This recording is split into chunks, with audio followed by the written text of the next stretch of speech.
Uh, 2020.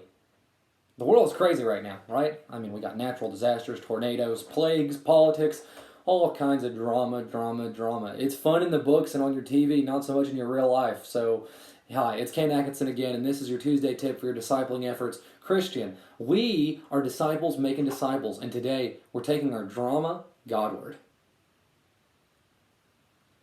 So the world is honestly broken, and that's very obvious in times like this where we're being faced with all kinds of situations like the coronavirus. But Jesus said, I've told you these things so that in me you may have peace. In this world you'll have trouble, but take heart, I have overcome the world. That's John 16 and verse 33. Jesus' words are true, and they always are. Something is always going wrong in our world, whether it's a light bulb that's blown in a lamp in our living room, or a global pandemic. Just rest assured there's going to be trouble in the world. People everywhere are talking about this coronavirus thing, for example. A lot of critics to Christianity, what they do is they point to gloomy stuff like this, and they point their finger. See? There's no way a good God would ever let this happen. And they look to heaven and they shake their fist. Even believers are disheartened and discouraged by events like this, and it's just a lot of drama.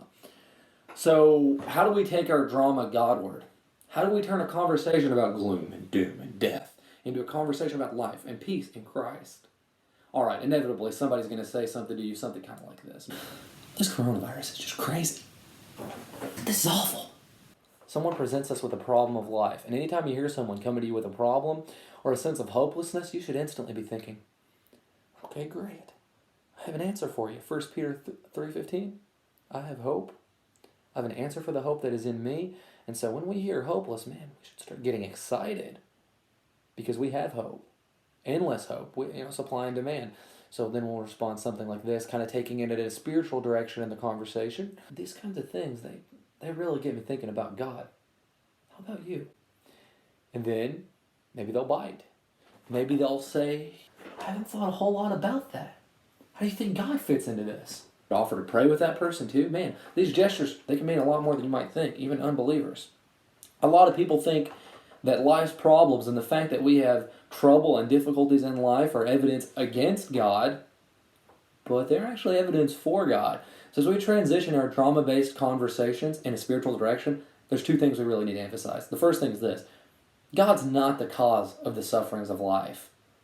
It's our sin. We're the problem. We failed in the garden, and our sin is the problem of life. Pointing this out can help people to understand God's holiness and His authority. These are important principles to understand for someone who's outside of Christ. A little tip within a tip here. Most people don't understand about God's holiness and authority, and they don't understand what that really means for them. Our fallen world, the result of sin, is a really, really good teaching tool that hits close to home with most folks because they're living in it. Okay, so here's the second thing we really need to emphasize. Once we get the problem in proper frame, it's a result of sin, not a failure on God's part. That's when we can start offering solutions. If the world is fallen and broken, if everything in the world is broke, the only fix is outside the world, and it's heaven.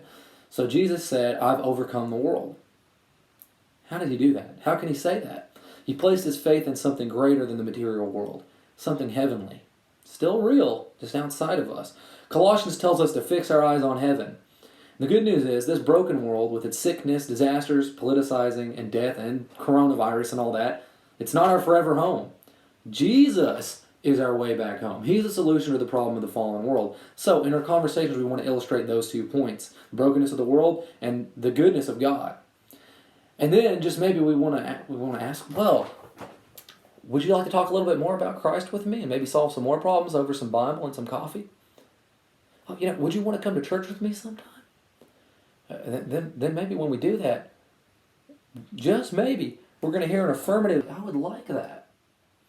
You see, what we've done then is we've presented a problem-solution model. And then you see it working in sales and marketing and whatnot. And all the more when we're trying to give something away for free. That's the gospel. So it works. It really does. I've seen it work. I've seen it in application. And I know it'll work for you. And I hope that you'll take it out in the world right now. I mean, the field is ripe for harvest right now as far as dramatic conversation goes. I mean, everybody's thinking the world's ending.